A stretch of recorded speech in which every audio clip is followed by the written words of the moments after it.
अगर आप दिल्ली एनसीआर से हैं, it's very very good news for you, क्योंकि आप हमारे बैचेज ज्वाइन कर सकते हैं। बेस्ट फैकल्टी मैथमेटिक्स साइंस तो मैं खुद ही डील करता हूं, और यहां से आपको वीकली टेस्ट, मंथली टेस्ट, साथ में आपका इंडिविजुअल काउंसलिंग होता है, जिसमें छोटी से छोटी चीजों के बारे में ध्यान दिया जाता है, बहुत बारीकी पे ध्यान दिया जाता है। हेलो स्टूडेंट्स, कैसे हैं आप लोग? उम्मीद करते हैं बहुत अच्छे होंगे, मन लगाकर पढ़ाई कर रहे होंगे और बहुत अच्छी तैयारी आपकी चल रही होगी, राइट?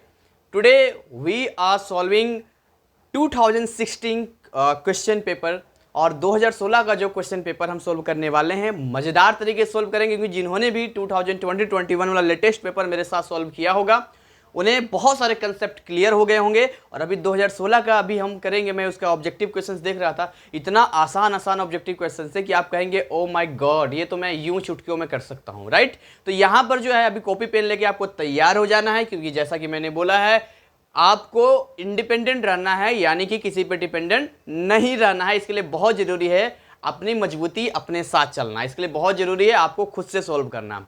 और अगर आप चैनल पे नए हो तो जल्दी से चैनल को सब्सक्राइब करके बेल आइकन क्लिक करो, क्योंकि ऐसे ही स्टडी के मटेरियल, आपका सिलेबस या बहुत सारी चीज़ें हम आपके लिए लेकर आते रहे हैं और आगे भी लेकर आएंगे। और मेरा जो उद्देश्य है वो ये है कि जो आपका आने वाला पेपर है वो इतना बढ़िया जाए जितना आपने सोचा भी नहीं होगा। यानी पेपर में जब आप बैठे तो आप कहेंगे पिछले 5 सालों का सर ने जितना क्वेश्चन पेपर सोल्व करवाया है, मेरी पूरा ट्रैक्शन है उसमें से 50% से ज़्यादा चीज़ें रिपीट हो जाए, राइट? तो ये मेरी तरफ से आपका बेस्ट विशेष है, इसके लिए हम आप मिलकर काम करेंगे। तो जल्दी से कॉपी पेन लेके तैयार हो जाना है, खुद एफर्ट करना है, पहले वीडियो को पॉज करके अपनी तरफ से कोशिश करनी है। कोई चीज़ नहीं समझ में आता है, आपको बुक खोलना है, अपने नोट्स खोलने हैं, या कोई गाइड है तो खोलना है। उसके बाद कोई कंसेप्ट, कोई चीज़ जहाँ फंसते हैं या भूल रहे हैं उसको देखना है, फिर सॉल्व करना है। हो सकता है 1 घंटा का वीडियो 2 घंटा हो जाए, लेकिन यकीन मानो एक ही बार टाइम लगेगा ना, उसके बाद बार बार थोड़ी लगेगा। चलिए, सो हम स्टार्ट करने वाले हैं अपने लोग 2016 का बेहतरीन लाजवाब। सो स्क्रीन पे शो किया जाए सबसे पहला सवाल जो आपसे पूछा गया है, below are given 4 atomic orbitals. आपको जो है ये 4 एटॉमिक ऑर्बिटल दिया गया है। कौन कौन दिया गया है जी? 1s, 2d, 3f और 4f दिया गया है। Which of the above are not possible? तो कह रहा है कि इनमें से कौन पॉसिबल नहीं है। आप कहेंगे सर ये तो कुछ जाना पहचाना सा लग रहा है। क्यों नहीं जाना पहचाना सा लगेगा भाई? हर वीडियो में जहां जहां आता है मैं हर बार आपको बताता हूं, इलेक्ट्रॉनिक कॉन्फ़िगरेशन के दौरान बताता हूं। आप ध्यान रखो, देखो एक होता है एस, एक होता है पी, एक होता है डी और एक होता है एफ। यही 4 ऑर्बिटल होते हैं, एस पी डी एफ। अब ये जो 4 ऑर्बिटल होता है, इस 4 ऑर्बिटल में क्या है कि एस जो होता है ये केवल और केवल जो है 1s ही बनाएगा। अगर आप पी में आएंगे, मेरी बात ध्यान सुनना, तो देखो यहां पर ऐसे होता है। देखिए अगर आप लेते हैं n की वैल्यू 1 तो ये क्या क्या बनाएगा? देखिए ये केवल और केवल 1s बनाएगा। यदि आप n की वैल्यू 2 लेते हैं तो 2 मतलब 2, यहां 2 ऑर्बिटल आएंगे। कितने आएंगे? सॉरी 2 सबसेल आएगा। इसको बोलते हैं सबसेल। क्या बोलते हैं इसको? सबसेल बोलते हैं। और सबसेल के अंदर ऑर्बिटल होता है, यानी कि कमरा जिसके अंदर आप बोल सकते हैं इलेक्ट्रॉन होता है। तो n की वैल्यू 1 है यानी एक ही सबसेल होगा, वो होगा 1s। n की वैल्यू 2 यानी 2 सबसेल होगा। कौन कौन होगा? 2s भी होगा और 2p भी होगा, यानी 2d नहीं हो सकता है। n = 3 यानी 3 सबसेल होगा, 3s होगा, 3p होगा और 3d होगा। n = 4 कौन कौन हो जाएगा? 4s हो जाएगा, 4p हो जाएगा, 4d हो जाएगा और 4f हो जाएगा। ये जो है चीजें मैंने आपको बता दिया है। यानी कि अगर हम आते हैं यहां पर, देखिए 2d तो पॉसिबल नहीं है, क्योंकि 2d में केवल 2s और 2p होता है, एक यहां पकड़ा गया। 3f भी पॉसिबल नहीं है, क्योंकि ये केवल और केवल क्या बनाता है? 3s, 3p और 3d बनाता है। 3f तो है ही नहीं, बच गया 4f पॉसिबल है, यहां पर 4f पॉसिबल है, 1s भी पॉसिबल है। तो आप अपने जवाब ढूंढ सकते हैं। ऑप्शन ए 1 और 2 यानी कि 1s और 2d नहीं जी, 1s तो पॉसिबल है, ठीक है, 2d नहीं है, लेकिन इसका मतलब ये नहीं है कि हम इस अभी आगे बढ़ते हैं। 2 और 3, यस 2 और 3, इसका सही जवाब होगा बी 2 और 3। चलिए, बहुत बेहतरीन तरीके से हमने सॉल्व किया। अगले सवाल की ओर आगे बढ़ते हैं। अगला सवाल कहता है the correct order of increasing stability of species H2 H2 minus और H2 2 माइनस। बच्चों, जब भी इस तरह के सवाल आपसे आते हैं, इन सवालों में क्या करना होता है आपको, मैं आपको बताता हूं करना क्या है। इनका आपको MOT molecular orbital energy level बनाना है और उसमें से फिर आपको बॉन्ड ऑर्डर निकालना है। जब आप बॉन्ड ऑर्डर निकाल लेंगे तो बॉन्ड ऑर्डर निकालने का जो आपका मतलब बोलते हैं ना, बॉन्ड ऑर्डर का जो पैटर्न होगा, अरेंजमेंट होगा, वही सेम इसकी स्टेबिलिटी का होगा। राइट, आपको समझ में आ रहा है? अभी आपको यदि क्लियर नहीं है कि कैसे हम लोग MOT निकालते हैं, तो केमिकल बॉन्डिंग में इट्स वेरी इंपॉर्टेंट, जिससे सवाल पूछा ही जाता है तो आपको MOT निकालना सीख लेना चाहिए, एक बार आपको रिवाइज कर लेना चाहिए। खैर, बहुत इजी पूछा, हाइड्रोजन का पूछा है। तो हाइड्रोजन का जो एटॉमिक नंबर होता है 1, इसके पास एक ही इलेक्ट्रॉन होता है, यानी कि इसका होता है 1s1। ये ऐसा ही बनता है, जैसा कि आप जानते हैं। थोड़ा ऊपर बन गया है, नीचे बना लेते हैं, कोई बात नहीं। ये हाइड्रोजन है, एक इलेक्ट्रॉन होता है, यानी बनता है 1s1। अब यहां से क्या है, इसका एनर्जी लेवल हम बनाएंगे। तो एनर्जी लेवल कैसे बनाएंगे सर? देखिए कौन कौन दिया है। H2 का दिया है, H2 माइनस का दिया है, H2 2 माइनस का दिया है। अच्छा, मैं आपसे जनरल सवाल पूछता हूं। देखिए, अगर मुझे H2 बनाना हो, मेरी बात ध्यान समझना, अगर मुझे क्या बनाना हो, H2 बनाना हो, तो H2 में 2 हाइड्रोजन आ गया ना। फिर तो 2 हाइड्रोजन का मतलब इसके पास कितने इलेक्ट्रॉन होंगे, बताओ कितने इलेक्ट्रॉन होंगे? तो अगर 2 हाइड्रोजन है तो एक हाइड्रोजन एक इलेक्ट्रॉन, तो इसके पास 2 इलेक्ट्रॉन होगा। अगर मैं आपसे पूछूं H2 2 माइनस, H2 माइनस पूछो यहाँ पे, यानी इसने क्या किया, एक इलेक्ट्रॉन एक्स्ट्रा ले लिया इसने। समझ में आ रहा है मेरी बात? एक इलेक्ट्रॉन इन्होंने एक्स्ट्रा ले लिया है। तो भाई, जब एक इलेक्ट्रॉन एक्स्ट्रा ले लिया तब इसके पास कितना इलेक्ट्रॉन हो गया, 3 इलेक्ट्रॉन हो गया। उसी तरीके से अगर मैं यहां पर पूछूं H2 2 माइनस, अगर मैं पूछूं तो यहां क्या हो जाएगा, H2 2 माइनस में क्या हो जाएगा, ध्यान से देखो यहाँ पे H2 2 माइनस में आप देखेंगे कि यहां पर जो इलेक्ट्रॉन हो जाएगा वो हो जाएगा 4 इलेक्ट्रॉन हो जाएगा। इन्हीं इलेक्ट्रॉन को हमें क्या करना होता है, अरेंज करना होता है, इन्हीं इलेक्ट्रॉन को हमें सजाना होता है। ठीक, तो आपको सबसे बेस्ट तरीका मैं बताता हूं MOT बनाने का, जिसमें आप डायरेक्टली MOT बना लेंगे शॉर्टकट तरीके से ऐसे ऑब्जेक्टिव क्वेश्चंस के लिए। उसमें सिंपली आपको केवल इलेक्ट्रॉन को फिलअप करना, क्या करना है, इलेक्ट्रॉन को फिलअप करना है। देखिए, आप ऐसे समझिए, यहां पर मैं ऊपर बना देता हूं एक बॉक्स और यहां नीचे बना देता हूं एक बॉक्स। ठीक, उसी तरह 3 इलेक्ट्रॉन के लिए भी ऊपर बना देता हूं एक बॉक्स और नीचे बना देता हूं एक बॉक्स। उसी तरीके से 4 इलेक्ट्रॉन के लिए भी ऊपर बना देता हूं एक बॉक्स, नीचे बना देता हूं एक बॉक्स। अब ध्यान से देखिए, ये जो मैं बॉक्स बना रहा हूं, ये वाला यहां पर, ये इसका और ये इसका, ये जो मैं बना रहा हूं, ये ऊपर वाला होता है एंटी बॉन्डिंग। क्या होता है ऊपर वाला? एंटी बॉन्डिंग होता है। ठीक, और नीचे वाला होता है बॉन्डिंग। नीचे वाला होता है बॉन्डिंग, एंटी बॉन्डिंग इलेक्ट्रॉन और बॉन्डिंग इलेक्ट्रॉन, बस। ठीक है, सम का वही हो जाएगा, ये हो जाएगा एंटी बॉन्डिंग और ये हो जाएगा बॉन्डिंग। उसी तरीके से ये हो जाएगा एंटी बॉन्डिंग और ये हो जाएगा बॉन्डिंग। ठीक, अगर नहीं भी कुछ समझ में आता है तो भी मैं आपको बता रहा हूं कि इस तरीके से आप बना सकते हैं। ठीक है, चलिए अब इसको जरा फिलअप करना शुरू करते हैं। ये देखिए केवल हाइड्रोजन के लिए है, बाकी तो डिटेल में आपको सीखना ही पड़ेगा, बिना सीखे तो काम नहीं चलेगा। पहले बता रहे हैं आपको, ये तो शॉर्टकट में आपको बता रहा हूं कि अगर इस तरह हो तो आपको कैसे करना है। देखिए 2 इलेक्ट्रॉन है तो एक डब्बे में 2 इलेक्ट्रॉन होता है, ये तो यही ले लिया इसने। ठीक है, ऊपर खाली रह गया। उसी तरीके से 3 इलेक्ट्रॉन है तो 2 इलेक्ट्रॉन यहाँ, 1 इलेक्ट्रॉन यहाँ। 4 इलेक्ट्रॉन है तो 2 इलेक्ट्रॉन यहाँ और 2 इलेक्ट्रॉन यहाँ। समझ में आ गया आपको? अब क्या करना है, यहाँ पर हर किसी का बॉन्ड ऑर्डर निकालना है। तो बॉन्ड ऑर्डर का फॉर्मूला क्या होता है, तो बॉन्ड ऑर्डर का जो फॉर्मूला होता है BO, बॉन्ड ऑर्डर होता है हाफ। अब यहाँ पर आपको माइनस करना है। अब किसको किसको माइनस करना है, अब आपको ये फॉर्मूला ध्यान रखना पड़ेगा बॉन्ड ऑर्डर का कि किसको किससे माइनस करना है आपको। Bonding minus anti bonding, formula क्या होता है, नंबर ऑफ बॉन्डिंग और नंबर ऑफ एंटी बॉन्डिंग, यही होता है। तो हर किसी का यहाँ बॉन्ड ऑर्डर निकाल लो, जैसे कि आप निकाल लो बॉन्ड ऑर्डर ऑफ, मान लो यहाँ निकाल लेते हैं H2 का। तो H2 में देखो हाफ, बॉन्डिंग में कितना इलेक्ट्रॉन है, 2 इलेक्ट्रॉन है, और एंटी बॉन्डिंग में 0 है, तो कितना आ गया 1/2 इंटू 2, 2 से 2 कट गया, कितना आ गया 1 आ गया। इसी तरीके से आप बॉन्ड ऑर्डर निकाल लो किसका, H2 माइनस का निकाल लो, तो हाफ, और देखो 2 इलेक्ट्रॉन बॉन्डिंग में, 1 इलेक्ट्रॉन एंटी बॉन्डिंग में, तो आ गया 1/2, और इसी तरीके से आप निकाल लो bond order of H22 minus.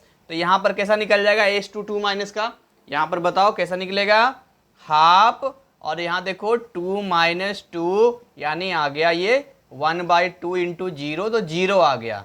तो यहाँ पर जो है आप ऑर्डर अपना चेक कर लेंगे कि भाई किस ऑर्डर में हम काम करने वाले हैं, यानी सबसे ज़्यादा बॉन्ड ऑर्डर किसको आया है, तो सबसे ज़्यादा बॉन्ड ऑर्डर है H2 का, उसके बाद बॉन्ड ऑर्डर है H2 माइनस का, उसके बाद बॉन्ड ऑर्डर है H22 माइनस का। तो यहाँ जो ऑप्शन हो जाएगा, यानी कि जो ऑर्डर आपका बनेगा, ऑर्डर में सिंपली कैसा ऑर्डर बनेगा, देखिए H22 माइनस सबसे कम है, उसके बाद है H2 माइनस, और उसके बाद है H2।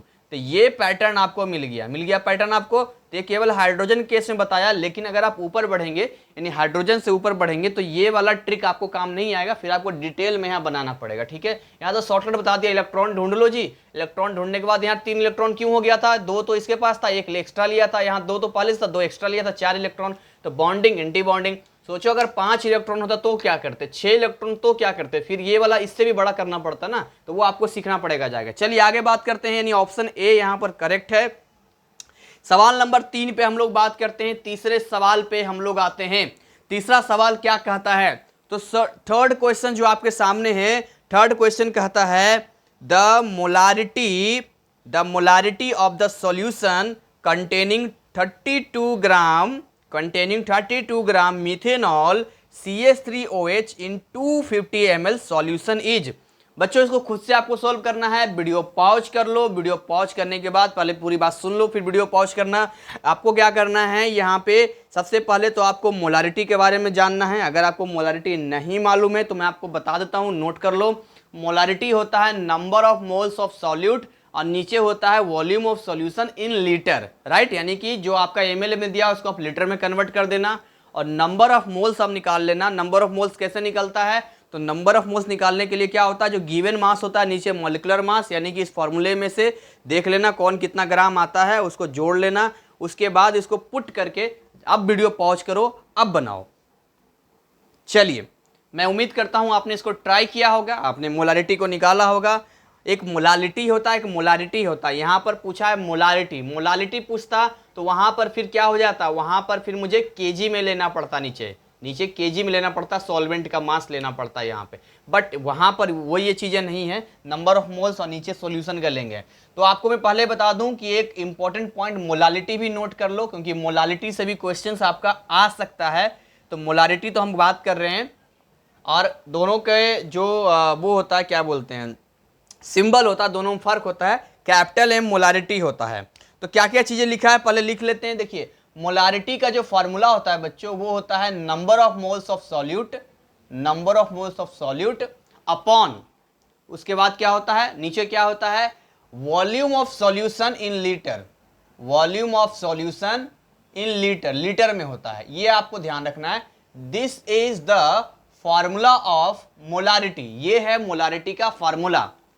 अब यहां से इन कंटेंट के यूजफुल चीजें हम यहां पर देखेंगे, फटाफट इसको सोल्व करेंगे। सबसे पहले वॉल्यूम ऑफ सॉल्यूशन निकालते हैं, वॉल्यूम ऑफ सॉल्यूशन। तो यदि सॉल्यूशन निकालते हैं तो बच्चों ये क्या दे रखा है, 250 ml दे रखा है, यानी अगर इसमें ml को कन्वर्ट करना है तो 1000 से डिवाइड करना पड़ेगा, तो ये आ जाएगा लीटर में, राइट, ये लीटर में आ गया। अब नेक्स्ट हमें नंबर ऑफ सॉल्यूट का निकालना है। सॉल्यूट यहां पर कौन सा है, यहां पर है सॉल्यूट आपका मिथेनॉल, यानी कि गिवन मास ऑफ मिथेनॉल कितना दे रखा है, जो गिवन मास है मिथेनॉल का वो कितना दे रखा है, वो दे रखा है 32 ग्राम, ये गिवन मास दे रखा है। और अगर आप मोलर मास निकालना चाहते हैं मिथेनॉल का, मोलर मास ऑफ मिथेनॉल निकालना चाहते हैं तो कैसे निकलेगा, इज इक्वल टू, देखिए फॉर्मूला क्या है, CH3OH, यानी कि 12 ग्राम प्लस CH3 3 इंटू 1 ग्राम, CH3 क्या हो गया, प्लस उसके बाद O है यानी कि 16 ग्राम, प्लस फिर से हाइड्रोजन है 1 ग्राम। इन सबको मैनिपुलेट कर लेते हैं, 12 gram plus 3 gram plus 16 gram plus 1 ग्राम। तो यहां पर जो आया आपका 12 3 15, ठीक है, 12 3 कितना आ गया, 15 आ गया, 15, एक 16 और 16 और 16 कितना हो गया 32, तो ये आ गया 32 ग्राम। समझ में आ रहा है? तो नंबर ऑफ मोल्स निकाल लेते हैं, नंबर ऑफ मिथेनॉल का हम लोग निकाल लेते हैं, जो कि यहाँ सॉल्यूट का भी काम कर रहा है। तो गिवन मास कितना है 32 ग्राम और मोलर मास कितना है 32 ग्राम, कट गया, यानी इसकी वैल्यू कितनी आ गई 1 आ गई। अब यहाँ पर हम क्या करेंगे, जो ऊपर फॉर्मूला हमने लिखा है इसमें इसको पुट कर देंगे, बहुत सिंपल है ना ये तो यहाँ से m की वैल्यू कितनी आ जाएगी, m की वैल्यू ऊपर 1 हो जाएगा और नीचे कितना हो जाएगा, देखिए यहाँ पर अगर कट कर देते तो 1 और 4 यानी 1/4 लीटर आ गया, तो 1/4, तो ये 4 ऊपर चला जाएगा तो आंसर आ जाएगा 4। तो ऑप्शन देखिए सी ऑप्शन सही है इसका, करेक्ट कौन सा है, सी वाला, C is the correct answer, right. चलिए आगे हम लोग बढ़ते हैं, यानी कि इसका जो आंसर है कौन सा आंसर है, सी वाला आंसर सही है। नेक्स्ट क्वेश्चन के आगे बढ़ते हैं, question number 4, the liquids have a tendency to acquire minimum surface area because of, ऐसी कौन सी टेंडेंसी है जो लिक्विड चाहता है मिनिमम सरफेस एरिया। देखते हैं नहाने के बाद जो है जिनके बड़े बड़े बाल होते हैं लेडीज लोग का, वो बाल को ना नीचे करके तौलिया से मारते रहती है ताकि पानी निकल जाए। तो पानी क्या करता है बालों में नहाने के बाद, ये तेल लगाते हैं, वो सरफेस एरिया को डिक्रीज कर देता है। सरफेस, आप देखेंगे सरफेस टेंशन एक वर्ड है, सरफेस टेंशन की वजह से अपने एरिया को डिक्रीज करना स्टार्ट कर देता है, जिससे बाल चिपकना शुरू हो जाता है। तो इसीलिए जो है वो बालों को सुखाते हैं या कुछ इस तरह से करते ताकि बाल जो हवा में ऐसे होते हैं ना, बाल आजकल तो पंखा लगा के वो करते हैं शूटिंग वगैरह जो है। खैर, तो सरफेस टेंशन का ये कहानी है ये, तो यहाँ ऑप्शन क्या हो जाएगा, यहाँ पर सरफेस टेंशन हो जाएगा। अभी मैं पढ़ रहा था कि हमारे जो भारत का कल्चर है, हमारे भारत का है, आपने देखा होगा कि पहले लोग लोटा में पानी पीते थे। अब देखिए लोटा जो होता है और गिलास में क्या फ़र्क होता है, वो मैं साइंटिफिक रूप से देखना चाह रहा था। तो लोटा और ग्लास में फ़र्क ये होता है कि लोटा जो होता है वो आपने देखा होगा एक स्फीयर का रूप होता है, यानी कि एक उसमें जब हम वाटर डालते हैं तो उसमें सरफेस टेंशन क्या होता है, ज़्यादा होता है, यानी एरिया के हिसाब से स्फीयर है ना वो, तो कोई भी देखते हैं बारिश की बूंद स्फीयर के रूप में गिरता है। और अगर हम बात करते हैं ग्लास की, तो ग्लास में जो है वहाँ सरफेस टेंशन क्या हो जाता है, सरफेस टेंशन उसका कम जाता है। तो इसीलिए हमारे हेल्थ के लिए जो है ज़्यादा सरफेस टेंशन वाली चीज़ें ज़्यादा अच्छी होती है हमारे हेल्थ के लिए, तो इसीलिए होता है। लेकिन बाद में जाके पुर्तगाल से कोई आया था, तो पुर्तगाल के लोगों ने ही ग्लास का प्रचलन कर दिया और वो अपने इंडिया में फेमस हो गया।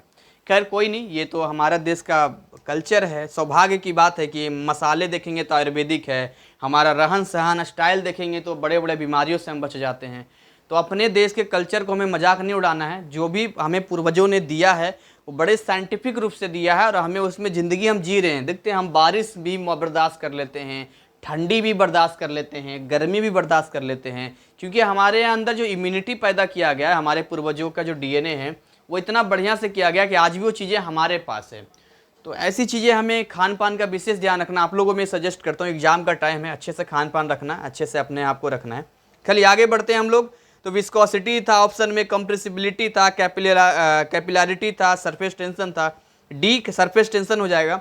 फिफ्थ क्वेश्चन की बात करते हैं जो कि आपके सामने लिखा है, the highest oxidation state is shown by chlorine in, यानी कि आपको 4 ऑप्शन दिया है बच्चों और उसमें आपको निकालना है कि सबसे ज़्यादा ऑक्सीडेशन नंबर इनमें से किसमें क्लोरीन का होगा। अब देखिए आपको ना ऑक्सीडेशन नंबर कैसे निकाला जाता है, ये इलेक्ट्रोकेमिस्ट्री में आपको जाना है। इलेक्ट्रोकेमिस्ट्री का जो पहला पार्ट है उसी में मैंने आपको बताया है कि ऑक्सीडेशन नंबर कैसे निकाला जाता है। तो मैं इसे रफ कर देता हूं और इसके बाद हम मिलके निकालते हैं। आप जानते हैं कि जब हम ऑक्सीडेशन नंबर निकालते हैं तो कुछ एलिमेंट का ऑक्सीडेशन नंबर आपको याद रखना, इवन याद हो जाता, टोटल क्या करते हैं सम अप करके 0 कर देते हैं। जैसे HOCl की बात करते हैं, ठीक है, HOCl की बात करते हैं, तो HOCl की यदि बात करते हैं तो यहाँ Cl का निकालना है हमें ऑक्सीडेशन नंबर, समझ में आ रहा है। तो यदि हमें Cl का ऑक्सीडेशन नंबर निकालना है तो इसको x मान लेंगे हम लोग। अब देखिए ऑक्सीजन का हम जानते हैं -2 होता है, हाइड्रोजन का यहाँ +1 हो जाएगा, ये बात हम जानते हैं। तो हम एक काम करते हैं, +1 ही लिखते हैं इसको, 1 - 2 + x = 0 कर देते हैं। तो यहाँ से जब आप निकालेंगे तो कितना आ जाएगा, -1 + x = 0। तो x = कितना आ जाएगा, यहाँ पर आप देखिए x = कितना आ जाएगा, x = 1 आ जाएगा यहाँ पे। तो ये जो ऑक्सीडेशन नंबर आपको मिला है, ये जो ऑक्सीडेशन नंबर आपको मिला है ये किस लिए मिला है, इस वजह से मिला है। आप कहेंगे यहाँ पर सर H+1 क्यों लिया है, तो जब नॉन मेटल के साथ H आता है तो प्लस में लेते हैं और वही मेटल के साथ आता है तो -1 लेते हैं, ये आपको ध्यान रखना है। बी पार्ट की हम लोग बात करते हैं दूसरे वाले में। दूसरा लिखा है ClF3, ClF3 दिया है, तो आप जानते हैं इसका -1 होता है, यानी कि यहाँ हो जाएगा x मान लेते हैं, तो x -3 इज इक्वल टू 0, तो x इज इक्वल टू कितना आ गया, x की वैल्यू कितनी आ गई, 3 आ गई। चलिए सी वाले की हम लोग बात कर लेते हैं, HOClO3, यहाँ पर जो है आपको देखना है Cl का, यहाँ हम x मान लेते हैं, राइट। जब यहाँ x मानते हैं तो देखिए यहाँ पर अभी क्या हो जाएगा +1, फिर अब यहाँ क्या हो जाएगा -2 प्लस x और plus -6, 2 to -6 is equal to 0। तो टोटल आप मैनिपुलेट करेंगे तो ये हो जाएगा -8, 1 -8 plus x is equal to 0, तो -7 plus x is equal to 0, तो x कितना आ गया, 7 आ गया। मुझे लगता है यही बड़ा आने है, फिर भी d एक बार देख लेते हैं, d का भी ऑप्शन हमारे पास है, d भी हमारी नज़रों के सामने है, कोई बचना नहीं चाहिए है? ए डी इधर आ जाओ, HOClO2, ये देखो ये Cl, इसको x मान लेते हैं जरा, देखो बच्चों, और x मान लेते हैं तो उसके बाद हम अपना काम करते हैं फिर, राइट। तो यहाँ पर कैसे निकलेगा ये, सर कैसे निकलेगा, वैसे निकलेगा जैसे निकलता आया है, 1 -2, ये -2 हो गया, plus x -4 is equal to 0, यानी कि -2 -4 -6, तो ये हो जाएगा -6 और 1 -5 plus x is equal to 0। तो यहाँ x की वैल्यू कितनी आ जाएगी, तो यहाँ जो x की वैल्यू आपके सामने आ जाएगी वो आ जाएगी +5 में आ जाएगी। तो सबसे ज़्यादा जो आपको देखने को मिल रहा है वो यहाँ देखने को मिल रहा है, इसीलिए जो करेक्ट आंसर होगा वो हो जाएगा C। वेरी गुड, बहुत बढ़िया। आगे बात करते हैं, the oxide which can react with an acidic as well as an alkali. मैं हमेशा कहता हूँ इट्स वेरी इंपॉर्टेंट, ये बहुत ही शानदार सवाल होता है जहां आपसे पूछा जाता है, इसको एम्फोटेरिक भी नेचर कहते हैं। एम्फोटेरिक नेचर कहते हैं जो substance acid as well as base की तरह काम करता है उसको एम्फोटेरिक नेचर कहते हैं। और इसमें हमारे एल्युमिनियम भैया काफ़ी आगे हैं, एल्युमिनियम ऑक्साइड। तो देखिए सल्फर वाला होगा नहीं, कैल्शियम वाला भी नहीं होगा, ना मैग्नीशियम ऑक्साइड होगा, कौन होगा, तो ये बिंदास है, यही हमारे पूजनीय भैया जी हैं जो बार बार आते रहते हैं, बहुत जान पहचान है, Al2O3, एल्युमिनियम ऑक्साइड है, ये एम्फोटेरिक नेचर में होता है। चलिए आगे बात करते हैं, which of the following compounds will show geometrical isomerism. भाई जब ज्योमेट्रिकल आइसोमेरिज्म की बात करेगा तो यहाँ पर आपको सिमेट्री देखना पड़ेगा। अब आप देखिए ऑप्शन ए में आप देखेंगे तो यहाँ सिमेट्री नहीं बन रहा है। मैं आपको ये सारे ऑप्शन यहाँ बना के दिखा देता हूँ कि कहाँ कहाँ सिमेट्री बन सकता है, कहाँ कहाँ सिमेट्री नहीं बन सकता। ज्योमेट्रिकल में सिमेट्री बनना जरूरी होता है। यानी ए वाले की बात करते हैं हम लोग, तो ए वाले में देखेंगे तो यहाँ बन रहा है C डबल बॉन्ड C, यही बन रहा है ना। इधर है H2 और इस C के बगल में कौन है, इस C के बगल में है CH2 CH3, यही है ना, ये लगा हुआ है। यानी कि इस पे आप फोकस करेंगे, इस वाले पे, इसको यहाँ इस पे फोकस करेंगे तो देखेंगे इसके सिमेट्रिकल नहीं दिखेगा आपको। बी वाले पार्ट पे आ जाते हैं तो बी वाले पार्ट पे देखिए CH डबल बॉन्ड CH, अब इसके इधर CH3 है, ये है सिमेट्री, इसके इधर CH3 है, यानी बी वाला करेक्ट आंसर हो जाएगा। बाकी सी और डी देखेंगे तो नहीं मिलेगा आपको, इनमें से एक ही सही होता है। चलिए आगे बात करते हैं, क्वेश्चन नंबर 8 बहुत शानदार सवाल है, बहुत बेहतरीन क्वेश्चन है ये। कहेंगे सर एकदम मुंह में पानी आ जाएगा, तो जैसे गोलगप्पे को देखकर आ जाता है। बिल्कुल आना चाहिए, अच्छे विद्यार्थी को सवालों को देखकर आना ही चाहिए, बहुत कुछ सिखाते हैं सवाल। Which one of the following is most acidic. एक वर्ड आता है मोस्ट एसिडिक, क्या आता है, मोस्ट एसिडिक, और एक वर्ड आता है मोस्ट बेसिक। ये दोनों ही आपको क्लियर कराता हूं आज। मोस्ट एसिडिक होगा तो H+ आयन बहुत बढ़िया से निकलेगा, इजीली निकलेगा, और मोस्ट बेसिक होगा तो OH- आयन बहुत इजीली रिमूव होगा, बहुत आसानी से स्मूथली मक्खन की तरह हट जाएगा ये। तो ये आपको ध्यान रखना है कि कब हम बोलते हैं मोस्ट एसिडिक होगा और कब बोलते हैं मोस्ट बेसिक होगा। तो जब हम बात करते हैं मोस्ट एसिडिक की तो वहां पर हमें देखना होगा कि इन ऑप्शंस में कहां पर H+ बहुत इजीली रिमूव हो सकता है। यानी ऑप्शन की बात करते हैं, सबसे पहला ऑप्शन जो आपको दिया है वो दिया है ब्यूटानोइक एसिड। ओइक एसिड मतलब ये कार्बोक्सिलिक एसिड के बारे में बता रहा है। 4 कार्बन है जी, 1 2 3 4 कार्बन है, इस वाले कार्बन पे OH लगा दीजिए। देखिए ये जो हिस्सा आपको दिख रहा है, ये वाला हिस्सा जो आपको दिख रहा है, एक्चुअली ये और ये दो हिस्से आप कर सकते हैं इसका, ये ब्रेक हो जाता है हिस्सा COO माइनस में भी ब्रेक हो जाता है। यानी कि यहां से आप देखे हैं ऐसे तो COOH होता है, लेकिन जब यहां से H प्लस रिमूव होता है तो ये दो फॉर्मेट बन जाता है, COO माइनस और H प्लस बन जाता है। अब यहां पे आपको देखना है कि 4 ऑप्शन है, चारों ऑप्शन में आपको बना के दिखा देता हूं। 2 क्लोरो ब्यूटेनोइक एसिड, यानी 1 2 3 4 और 2 क्लोरो, गिनती यहां से स्टार्ट होगा तो यहां पर Cl आ गया। C वाला कहता है 3 chloro, 1 2 3 4 double bond O, OH, यहां पर Cl आ गया। और D की बात करते हैं 1 2 3 4 O, OH, यहां पर Cl लगा देते हैं, यही ना 4 क्लोरो। अब इन सब में आपको बताना है कि कहां पर, क्या बताना है आपको, किस जगह पे जो है इजिली H प्लस रिमूव होगा। देखो इजिली H प्लस रिमूव होने के लिए बहुत जरूरी है कि कोई ऐसा इसके साथ टच में हो जो हाई इलेक्ट्रोनेगेटिव हो। कहेंगे सर हाई इलेक्ट्रोनेगेटिव क्या होता है? देखो यहां पर जो Cl लगा है ना, ये Cl जस्ट इसके बगल लगा, देखो जस्ट इसके बगल में लगा है। इसका मतलब Cl का नेचर होता है अपनी तरफ, समझ में आ रहा है, अपनी तरफ इलेक्ट्रॉन लेने का नेचर होता है, अपनी तरफ इलेक्ट्रॉन लेने का नेचर होता है।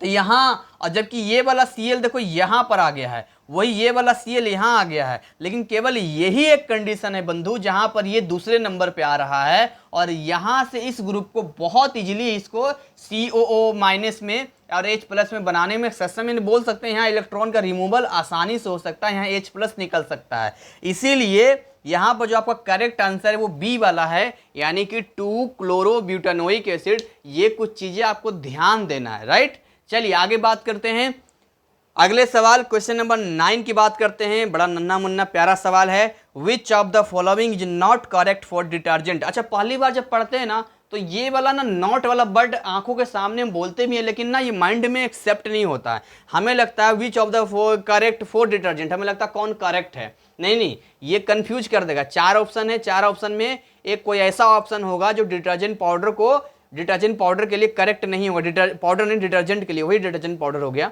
ऑप्शन ए लिखा ना इम्पल्सिफाई ग्रीस, तो निकालता है जी, कपड़े साफ करता है, ग्रीस को, गंदगी को निकालता है। Second, they can work in hard water, तो बिल्कुल जो है हार्ड वाटर पे काम करता है। C, they are completely biodegradable. Sir biodegradable क्या होता है? देखो बायोडिग्रेडेबल वो होता है जो कि इसको डिकम्पोज आप आराम से कर सकते हैं। जैसे कागज बायोडिग्रेडेबल होता है, यानी कि कागज को आप मिट्टी में डाल दोगे तो सड़ जाएगा, सड़ गल के खत्म हो जाएगा, नष्ट हो जाएगा। लेकिन प्लास्टिक होगा तो वो बायोडिग्रेडेबल नहीं होता, यानी कि सालों सालों तक वो जो चलता रहता है, सालों सालों तक चलता रहता है, प्लास्टिक खराब ही नहीं होता है। तो यानी कि पॉल्यूशन क्रिएट करता है। तो डिटर्जेंट पाउडर क्या लगता है आपको? बायोडिग्रेडेबल होगा, ऊपर से बोल रहा है कंप्लीट बायोडिग्रेडेबल। इतना झूठा लुच्चा है ये, मतलब साफ साफ ये आपका आंखों के सामने झूठ बोल रहा है कि ये जो सरफ है ना डिटर्जेंट एकदम बायोडिग्रेडेबल है, यानी कि पॉल्यूशन में गंदगी नहीं फैलाएगा, पूरी तरीके से बायोडिग्रेडेबल हो जाएगा। जी नहीं, बिल्कुल पॉसिबल नहीं है, इसीलिए बिल्कुल गलत बात है ये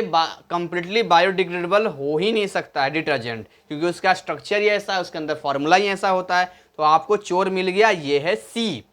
खैर डी भी एक बार पढ़ लेते हैं। They are sodium salt of long chain alkyl benzene sulphonic acid. अब यहां पर देखिए, यहां पर ये वाला बेंजीन कहां से आ गया जी? बेंजीन तो होता नहीं, इसका कुछ और ही होता है। मैंने आपको 2020-21 वाले में लास्ट वीडियो मैंने आपको बताया था इसके बारे में, डिटर्जेंट का कि क्या फॉर्मूला इसका होता है, उसमें कोई बेंजीन नहीं आया था, राइट। इसलिए ऑप्शन सी है जो कि क्वेश्चन के हिसाब से नॉट करेक्ट है। क्वेश्चन नंबर 10 पे हम लोग आते हैं। Which of the following is a pair of biodegradable polymers. देखो ये चैप्टर तो मैंने नहीं पढ़ाया आपको, लेकिन मैं आपको बता देता हूं कि कुछ पॉलीमर्स होते हैं जो बायोडिग्रेडेबल होते हैं, जिसमें से PHBV एंड पॉलीलैक्टिक एसिड जो है, ये जो है ऑप्शन ए यहाँ पर, ये आपको ध्यान रखना है, ये बायोडिग्रेडेबल होता है। बाकी जो मैं चैप्टर पढ़ाऊंगा या आपने पढ़ा होगा या पढ़ेंगे तो आपको डिटेल में समझ में आ जाएगा। चलिए आगे हम बात करते हैं। देखिए तो क्वेश्चन 10 तक, यानी कि हमने सारे के सारे ऑब्जेक्टिव सवाल बहुत बेहतरीन तरीके से सोल्व कर लिया है, बहुत अच्छे तरीके से हमने काम कर लिया है। खैर आगे भी हम थोड़ा सा देख लेते हैं, चूंकि लंबा करने से क्या फ़ायदा है, आगे भी इसको थोड़ा सा देख लेते हैं। अभी 29 मिनट का वीडियो बना, लगभग आधा घंटे के आसपास का, 10 मिनट और समय ले सकते हैं। Question number 11, right the symbol and meaning of the following prefix and use with SI unit. तो बहुत आसान है। टेरा जो होता है ना, टेरा, बोले सर टेरा है या तेरा है, अब जो समझ लो। इंडिया में से बोलेंगे तेरा, तेरा बोलेंगे, और यहाँ बोलेगा टेढ़ा, टेढ़ा होता है ना तो क्या तोतला है लेकिन इसको टेढ़ा बोलते, टेढ़ा। तो यही थोड़ा सा फर्क आ जाता है इंग्लिश में। इंग्लिश में 26 तो अल्फ़ाबेट ही है, उसी से पूरा ग्रामर बना दिया है। कहीं क बोलते हैं तो कहीं च बोलते हैं, कहीं पर उसको साइलेंट कर देते हैं, अजीब कन्फ्यूजन होता है। लेकिन आप देखेंगे जो हिंदी है, हिंदी इतना सभ्य तरीके से बनाया गया, जो संस्कृत से निकला है, वहाँ पर हर वर्ड का मतलब आपको मिलेगा, और कहीं भी ऐसा नहीं मिलेगा कहीं साइलेंट वायलेंट ये सब नहीं मिलता। ये ड्रामेबाजी इन्हीं से मिलता, अंग्रेजों को ही मिलेगा। खैर कोई बात नहीं, गुलामी का असर पूरी दुनिया में उसका है, इंटरनेशनल लैंग्वेज बना दिया, मजबूरी है, सबको सीखना है, और हम इंग्लिश में ही डील कर रहे हैं।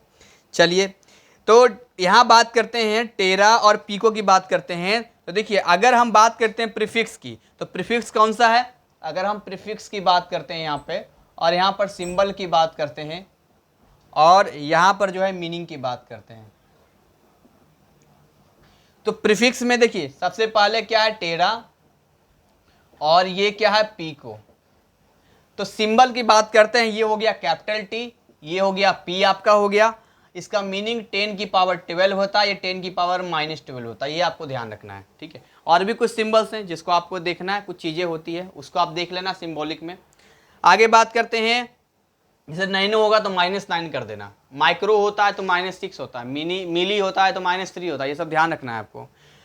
तो यहाँ पर जो है calculate, next question, calculate the number of ozone molecules and that of oxygen atoms in 64 gram of ozone.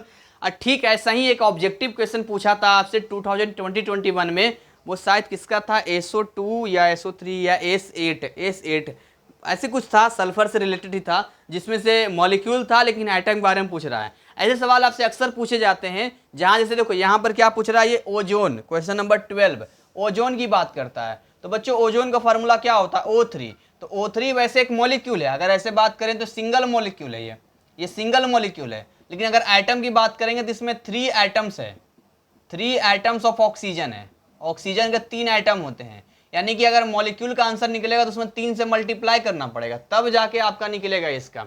तो क्वेश्चन के हिसाब से क्या कहता है आपका? Calculate the number of ozone molecules and that of oxygen atom 64 gram of ozone, यानी कि आपको एक मास दे दिया। क्या दे दिया है कि देखो जी ये ओजोन है 64 ग्राम, एक मान लो यहाँ पे यह मान लो, या कुछ भी मान लो ओजोन गैसियस फॉर्म में है, तो एक कंटेनर के अंदर जो है आपको दे दिया कि 64 ग्राम है। यहाँ पर आपको दे दिया कि 64 ग्राम ओजोन हमने ले लिया, इसके अंदर आपको मान ले दे दे कि देखिए ये 64 ग्राम है। अब बताइए कि ये इसके अंदर पूछ रहा है कि नंबर ऑफ ओजोन मॉलिक्यूल्स बताइए और एटम्स बताइए, यानी इसके अंदर कितने मॉलिक्यूल्स होंगे ओजोन को ये बताना है, और कितने ये होंगे, ये जो भी चीज़ बताना है। यार देखो, आपको बेसिक फंडा आना है मोल कंसेप्ट पे। तो मोल कंसेप्ट क्या कहता है? मोल कंसेप्ट के फॉर्मूले पे जब आप आते हैं तो देखिए, जब हम मोल कंसेप्ट की बात करते हैं, मोल की बात करते हैं, एन की बात करते हैं, तो एन 2 तरीके से निकाला जाता है, मालूम है कि नहीं मालूम है? एक निकाला जाता है n is m by capital M, यानी given mass upon molar mass. दूसरा निकलता है एन इज एक नंबर आपको दिया जाता है, एन नॉट मान लेते हैं या एन मान लेते हैं, ये नंबर आपको दिया जाएगा, गिवन नंबर दिया जाएगा, और नीचे एवोगाड्रो नंबर 6.022 10 की पावर 23। ठीक है, आप चाहें तो इन दोनों फॉर्मूलों को इक्वल भी कर सकते हैं, यानी m by capital M is n upon 6.022 into 10 की पावर 23, ऐसा आप लिख सकते हैं। अब देखिए क्या क्या चीजें दिया है, एक बार देख लेते हैं। यानी आपसे वो n पूछ रहा है, ठीक है। अब देखिए n पूछ रहा है, m तो वो दे ही रहा है, कितना? 64 ग्राम, ये तो आपको दे ही रहा है, कितना दे रहा है? ये 64 ग्राम दे रहा है ना। ये कैपिटल M मोलर मास तो आप निकाल ही लो, ऑक्सीजन O3 है तो 16 × 48, यहाँ मैं लिख देता हूँ मोलर मास ऑफ ओजोन, यहाँ लिख दूँ मोलर मास ऑफ O3 कितना हो जाएगा? 3 × 16 ग्राम, यानी कितना आ गया? 48 ग्राम आ गया। तो ये भी आपको मिल गया, 48 ग्राम मिल गया, आपको मिल गया 48 ग्राम। तो अब मल्टीप्लाई तो करना है भाई साहब, अब रह क्या गया बताओ मुझे? 64 वो है, 48 ये है, अरेंज कर दो ना, 64 48 और इससे मल्टीप्लाई कर दो 6.022 10 की पावर 23, और यही n की वैल्यू आ जाएगा। यानी इसको सोल्व करेंगे तो हमें मिल जाएगा कि कितना मॉलिक्यूल्स होगा ओजोन का, ये आपको मिल जाएगा। तो इसको आप सोल्व कर लो, सोल्व करोगे कुछ ना कुछ वैल्यू आ जाएगा। वैल्यू कैसे आ जाएगा, तो देखो इसको कट कर लेते हैं थोड़ा सा, तो कट करेंगे 4 के टेबल से कट करें क्या, 8 8 6 48, 8 8 64, 8 से करते हैं 6, तो ये अभी भी कट जाएगा 4 और 3, यानी 4/3 आ गया ना, ये कितना आ गया, ये 4/3 आ गया। तो 4/3 का मतलब है, बाकी इसको आप मल्टीप्लाई कर लेंगे, मल्टीप्लाई कर लेंगे, आपको चीज़ें क्लियर हो जाएगी, साफ साफ पता चल जाएगा यहाँ पर हो क्या रहा है, हैं साफ साफ पता चल जाएगा। इसको 4 से आप मल्टीप्लाई करेंगे तो यहाँ पर मैं निकालता हूँ n की वैल्यू कितनी आ जाएगी, देखो 4 से आप मल्टीप्लाई कर दो यहाँ पर थोड़ा सा, तो 4 से मल्टीप्लाई करेंगे तो कितना हो जाएगा, देखिए 4 दूनी 8, 4 दूनी 8, ये 0, 6 दूनी 12, ठीक है, नहीं 6 चौके 24 24 हो जाएगा ये, और कितना 1 2 3 यहाँ पॉइंट लगा दो, और नीचे है 3, और ये 10 की पावर है 23, तो यानी कि इसको लगभग 3 ही 8 24 होता है, यानी आ जाएगा लगभग 8.3 इंटू 10 की पावर 23 मॉलिक्यूल्स ऑफ O3। तो O3 का इतना मॉलिक्यूल्स दे दिया, ये हम आ गए हैं, O3 का इतना मॉलिक्यूल्स हो गया है यहाँ पर। तो भाई जब O3 का मॉलिक्यूल्स आ गया है तो अब एटम के रूप में पूछेगा, तो एक O3 में कितना है, 3 एटम है। तो अगर हम बात करेंगे कि कितना एटम होगा, एटम ऑफ ऑक्सीजन होगा, तो इसको इसी चीज को हम क्या लिख सकते हैं, इसी चीज को हम लिख सकते हैं देयरफॉर 8.3 इंटू 10 की power 23 molecules of O3 contain, कितना कंटेन करेगा, तो 3 इंटू 8.3 इंटू 10 की पावर 23 एटम्स ऑफ ऑक्सीजन, यही होगा ना, बोलो हाँ सर यही होगा। इसको मल्टीप्लाई कर लो यार, देखो ऐसे मल्टीप्लाई करके देखते हैं, आपके सामने से करते हैं, 3 तिया 9, 8 तिया 24, 40.9 इंटू 10 की power 23 atoms of oxygen.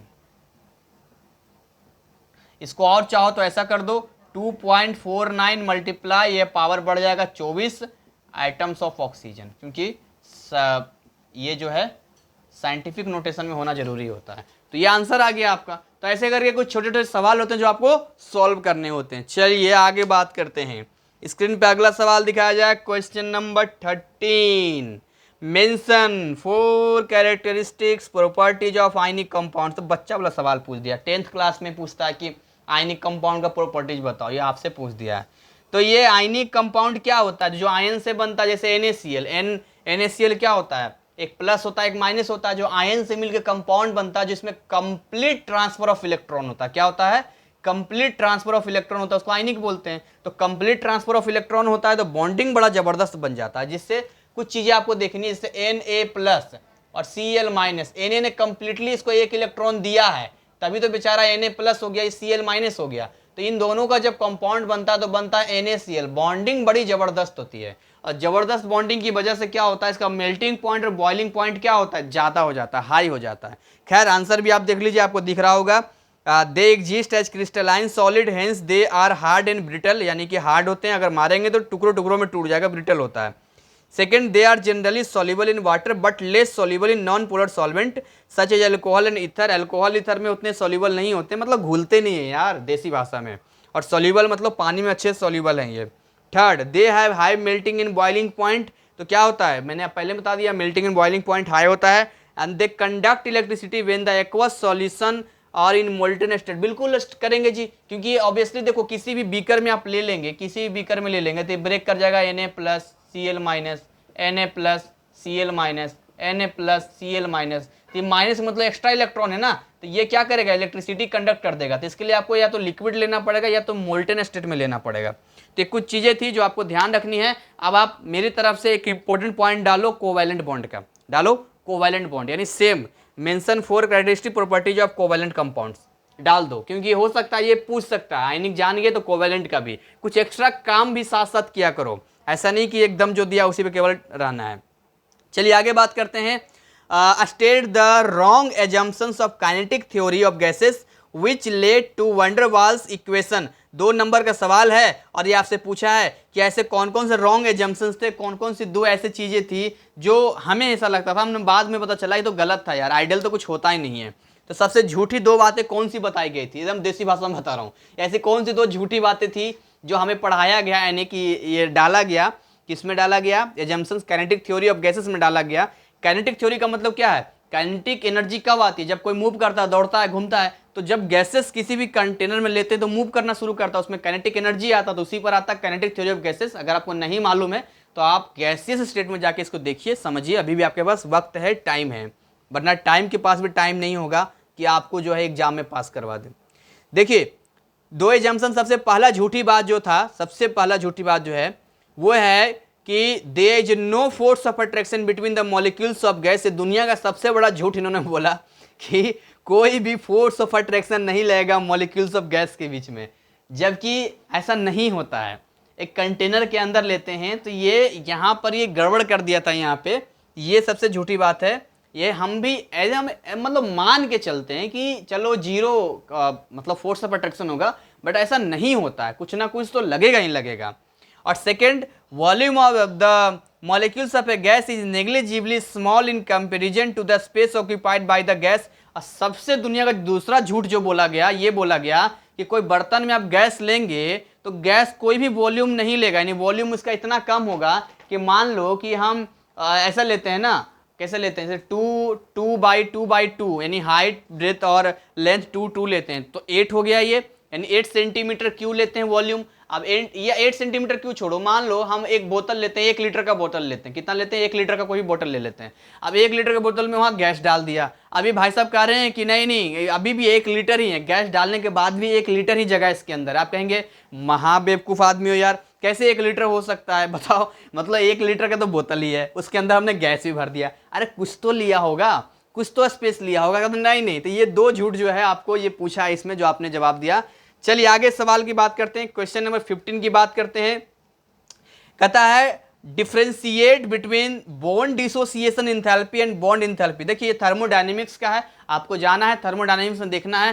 Thermodynamics में डेफिनेशन ज्यादा पूछता है, ध्यान रखना, थर्मोडायनेमिक्स में डेफिनेशन ज्यादा पूछता है। जैसे कि आपसे पूछ देता है सिंपली एनर्जी ऑफ सिस्टम पूछ देता है, या बहुत सारी चीजें जो आपने पढ़ा है उसमें फर्स्ट लॉ ऑफ थर्मोडायनेमिक्स पूछ देता है। तो कुछ चीज़ें हैं जो थियोरिटिकल चीज़ें ज़्यादा आपसे पूछता है, और न्यूमेरिकल में कैसे पूछता है, तो हेसेस लॉ पे पूछता है, जिसमें से कुछ मैनिपुलेट करना होता है, वो भी हम देखेंगे। तो ये चीज़ें हैं जो थर्मोडायनेमिक्स आपको कंप्लीट करना है। देखिए तो इसमें क्या कहता है, ये बॉन्ड डिसोसिएशन एंथैल्पी और एक होता है बॉन्ड एंथैल्पी। मैं यहाँ पर लिखता हूँ, दोनों में फ़र्क समझना। एक होता है बॉन्ड डिसोसिएशन एंथैल्पी होता है, और एक होता है बॉन्ड एंथैल्पी। तो जो बॉन्ड डिसोसिएशन एंथैल्पी होता है, एंथैल्पी मतलब एनर्जी ही हम कह सकते हैं। तो enthalpy change of a reaction in which 1 mole of a gaseous molecule dissociated into gaseous atom. ध्यान रखना, जो भी जैसे मान लेते हैं ये x है, ये x है, ये मान लो x2 है, तो ये ब्रेक कर गया x में और x में, ऐसे मान लो x में और x में, x माइनस x प्लस, या कुछ भी मान लेते हैं, ऐसा मान लेते हैं। जैसे मान लो ये AB है, तो AB मान लो इस तरह से ब्रेक कर गया, ये A2 लिखा है यहाँ पे, A2 लिखा है यहाँ पे, तो यहाँ A और A में ब्रेक कर गया, यानी ये भी गैसियस होना चाहिए, ये भी गैसियस होना चाहिए, ये भी, और ये होना चाहिए 1 मोल। तो 1 मोल ऑफ गैसियस हम लिखते हैं ना, 1 mole of gaseous molecules dissociate into gaseous atoms में ही ब्रेक कर जाए। कोई भी मॉलिक्यूल गैसियस एटम में ब्रेक करेगा, ध्यान रखना है आपको। तो ये हो गया बॉन्ड डिसोसिएशन एंथैल्पी, ये टूट रहा है, डिसोसिएट हम लोग कर रहे हैं। लेकिन जब हम बॉन्ड एंथैल्पी की बात करते हैं बच्चों, तो एवरेज अमाउंट ऑफ एंथैल्पी होता है, जिसमें डिसोसिएशन तो होता है लेकिन 1 मोल ऑफ बॉन्ड का होता है। लेकिन यहां भी आपको ध्यान रखना है, इन डिफरेंट गैसियस कंपाउंड्स, जो कंपाउंड्स हम लेंगे, जैसे मान लो कोई भी कंपाउंड CH4 हम ले रहे हैं, यहाँ पर मीथेन है, यहाँ पर ये देखो इस तरीके से जो है यहाँ यहाँ यहाँ यहाँ यहाँ यहाँ है, तो देखो तो एक कार्बन हाइड्रोजन बॉन्डिंग है। या मान लो C कार्बन C लेते डबल बॉन्ड, यहाँ CH2 और यहाँ CH2 करते, तो यहाँ बॉन्डिंग आ रहा है। तो ये जो होता है ना, यहाँ भी गैसियस का ही काम है। गैसियस ही क्यों? क्योंकि गैसियस में ना फोर्स ऑफ अट्रैक्शन कम होता है, तो बहुत इजीली ये ब्रेक कर जाता है। इनके डेफिनेशन भी आपको थोड़ा सा ध्यान रखना है। चलिए आगे बात करते हैं।